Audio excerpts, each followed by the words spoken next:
All right, Chapter 15, Part 2. This is when we start to get into some of the more specific disciplines of technical rescue. First one going to be building collapse. We need to classify what types of collapse there are just to delineate what type of rescue levels might be needed. So basic surface collapse, everybody, I feel like at some point on a promotional exam, uh, you've seen the question about surface and lightly trapped victims to be rescued first type of question. I know I remember them from the lieutenant's exam for sure. But those surface collapse victims are easily accessible and trapped by surface debris, easy to get them out, very, very minimal load that they're trapped under, may just need some help getting out of an area or to a safer area. A light collapse, still going to be light frame type stuff, wood for some of the smaller houses that we deal with, and some common fire department equipment such as hand tools or maybe an e-tool or something like that that's got some lifting capacity, even though I strongly encourage you to exercise extreme caution whenever you lift, shift, or move anything in the rescue world. But some of those light collapse situations may be able to get handled with engine and ladder company level equipment. The moderate and heavy collapse is when we start looking at some to more specialized equipment. So moderate collapse, still that ordinary construction, such as regular houses, even some smaller commercial buildings.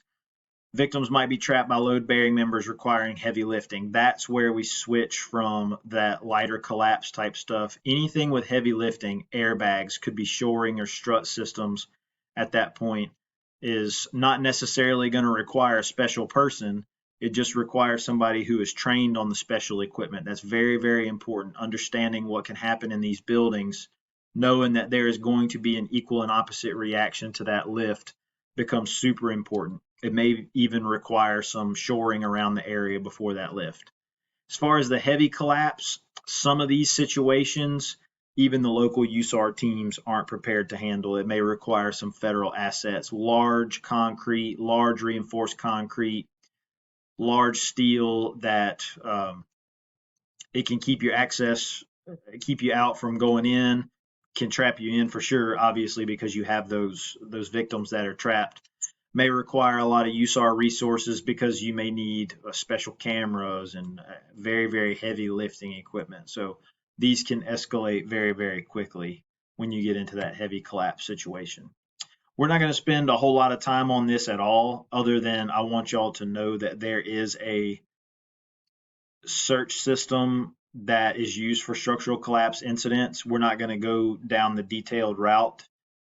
Just know that if you see a structure in the post-disaster environment or post-collapse environment that has some of these markings, that they do mean something. Somebody has already been there. There may be shoring, there may not be. So pay attention to any barricades, and then if you are operating in an area of more than one building collapse, such as hurricane. I mean, we saw a lot of these in houses in Hurricane Katrina. You see a lot of these in pictures from the Oklahoma City bombing. So they do mean something. It means somebody's been there and has taken some type of action. And take the context clue if you just take a look real quick. A painted box with a complete X on it is going to be a no-go and no entry. And if you do have to effect a rescue in there, it will be very, very high risk. So all these markings mean something, but we're not going to unpack each and every one of them right here today. Other supporting members, if you will, for technical assistance in these structural collapses, structural engineers. I know Louisiana Task Force 2 has one. Great guy. I met him. He's a tremendous resource. Health officials or respiratory specialists, we're talking about an ongoing operation at that point. Air monitoring should be done all the time, no matter what, for any type of structural collapse. I can almost say that any rescue outside of a large open air rope rescue, you're probably going to want some type of air monitoring involved because you just never know what could be present there. If you have it, we might as well use it. And we have air monitors coming out of our ears here, thankfully. The adapt and overcome mantra can only get you so far in rescue before it gets you to a point where you are conducting unsafe operations. That's where the incident commander may have to intervene, the incident safety officer may have to intervene, and us as the ISO and safety officers in training have to remember that we face that mindset on structure fires all the time. No matter what we're faced with, we adapt and overcome, whether it's the heat, whether it's the operation, inch and three quarters not working, so we move to a 2.5 kind of stuff. Those are simple solutions that we're used to on fire scenes, and some of the lower, not lower acuity calls, but the things that we face pretty often. In a rescue situation, we need to take that adapt and overcome mindset and use it appropriately and cautiously at times. The industrial entrapment, very, very short discussion, but we're going to talk about it from the man versus machine aspect. This is what we would refer to as a man versus machine incident. Some type of machinery entrapment, very, very complicated access, could be a whole body, could just be a limb. In these areas, you could be dealing with unsecured hazardous energy, could be pneumatic, could be electric, could be hydraulic. We need to find a way to secure hazardous energy. And even if you look at the next slide, a reference, we would lockout, tag out. Both squad companies have lockout, tag out equipment for hazardous energy isolation. And going back, high noise, we have the equipment to fix that.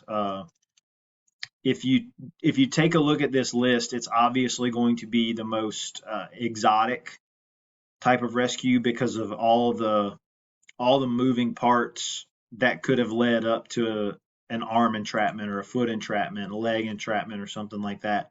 These are very dynamic calls, could be some very, very serious equipment that you're dealing with. So make sure that all energy is isolated. You may want to take some extra precautions for the patients in these situations because they could be in a lot of pain. Just keep them in mind also who you're there for to begin with. We talked about lockout, tag out. We also talked about the basic law of motion whenever we were in building collapse. For every action, there is an equal and opposite reaction. That most definitely pertains to a lifting operation. And even if you start taking pieces and parts of some of these big machines away, removing some of their safety brakes, removing pieces that are under tension, keep all that in mind, that there could be an equal and opposite reaction to whatever it is you're doing to mitigate this incident. It says cave-ins and trench rescue, but we are going to speak mostly to the trench rescue side. Very complicated picture there with a lot going on. So what are the hazards associated with a trench? We see these on the side of the road all the time. We see crews that are working in unprotected trenches almost every day in our district. How we don't run more of these calls is beyond me, but let's talk about some of the hazards that are associated with it. Shifting and unstable material. If you look at that subpart with trenching and excavation that I talked about earlier, shifting and unstable material, if you dig a hole in the earth that meets the criteria for a trench, meaning it is deeper than it is wide, that's the short version, obviously, the chances of it collapsing and having a secondary collapse are astronomically high.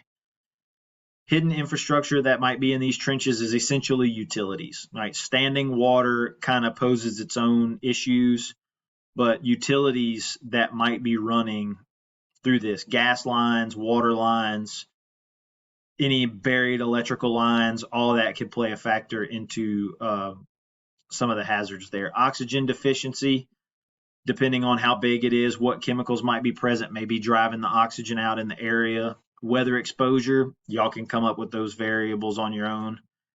Difficult slope or grade with poor footing, that's essentially what trenches are, especially if the floor of the trench is not flat. Sinking potential, you would have a pretty good jump on that. If you were sinking, you would kind of know it, which is what I was talking about with that standing water in the bottom of trenches. Be very careful if you are ever operating in one of these. Do not treat a puddle just like a puddle. I would sound it just like you would sound the floor of a questionable second floor fire. You don't know how deep that little puddle might be with washouts and everything like that.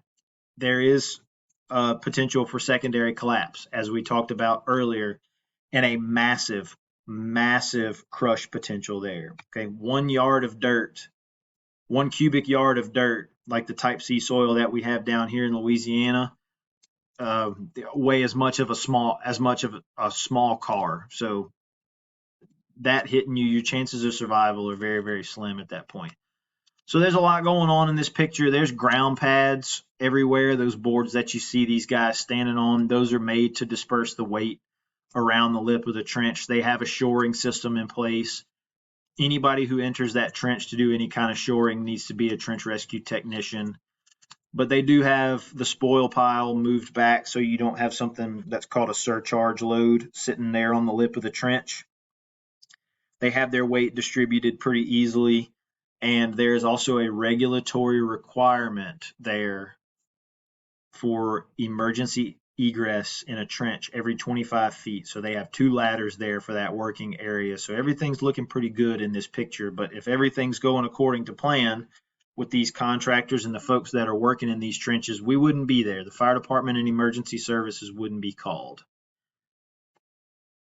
So all of that taken into consideration, the ISO has to develop a site safety plan. It is not a regulatory requirement at that point for it to be written. This is one of those that could be an oral site safety plan, just communicating off the cuff to everybody there. And if it is an extended operation, we want to conduct those safety briefings because this is probably outside of operating in the water. Trench rescue has a very, very high chance of no give once that dirt and earthen material starts shifting. And this is where that LCES that I emphasized comes out. Lookouts, you want to have soil engineers or some type of soil monitoring, having somebody watching because this earthen material can shift with little to no warning whatsoever. So having somebody keep an eye on that at all times, maybe even designated somebody to watch for cracks or little shifts and stuff like that. Communications, everybody's typically going to be around this thing. So hand signals, line of sight, tone of voice, all of that is probably going to be acceptable. Your escape routes, we talked about those boarded footpaths where they had on the lip of the trench. Twofold, it allows people to move very quickly if they need to, and it also disperses the weight at the lip.